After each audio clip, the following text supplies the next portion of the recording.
So this is a motor which has seen a lot of abuse. You'll be able to see that the copper of the commutator here is very, very dirty and slightly burnt. So we're going to now clean that up with a commutator cleaning stick. Now there are two ways of cleaning this. The armature needs to be spinning, so if you have a two motor setup, or if you have another way of driving the shaft of the motor, you can simply do it like that, but of course most people just have one single motor. So to clean that up, you need to cut an old brush rotor in half like this. Just use the two brushes here so that you can power the motor up and yet still have access to the commutator itself. So we'll just screw this down.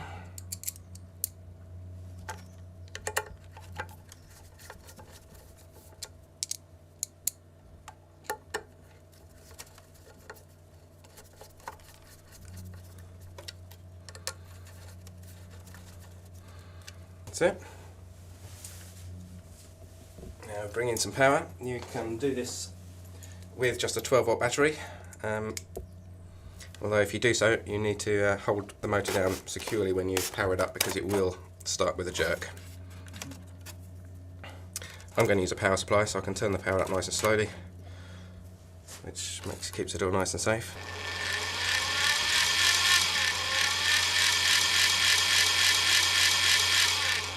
So, my goal now is, using this commutator cleaning stick, we insert this down and push it up against the commutator whilst this motor is spinning. Try and hold it nice and square, and be careful of your fingers, of course.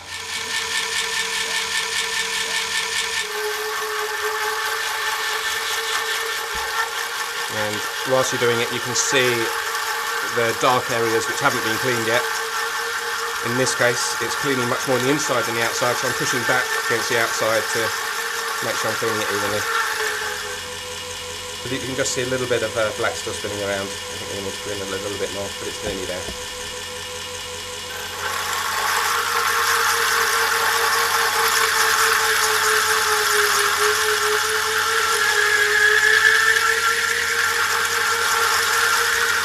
Okay, I'll stop the motor now so we can have a look. It's not too bad. Let's take the brush holder off.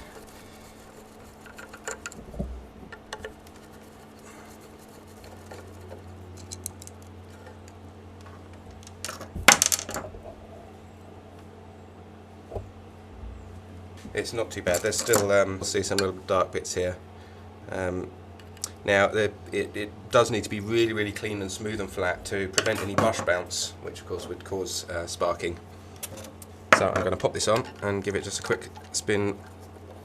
If the commutator is uneven, then of course, as the brushes are travelling over the commutator very, very fast, they bounce up and down, and every time they leave contact, they cause a spark, which creates heat for the brush and for the armature both.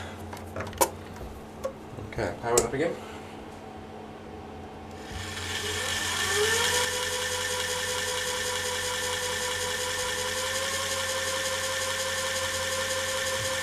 Here we go in again.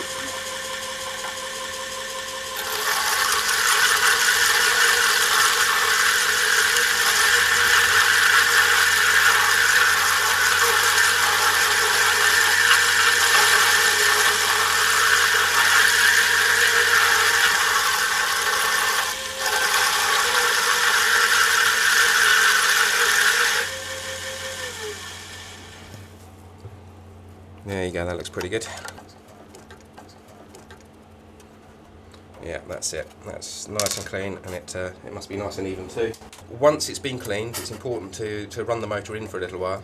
So when you put your fresh brush holder on there, if you just leave it spinning on a 12-volt source or on partial throttle for a little while, until the copper builds up a coating of carbon to help protect it from extreme current overload. That's it, that's part one.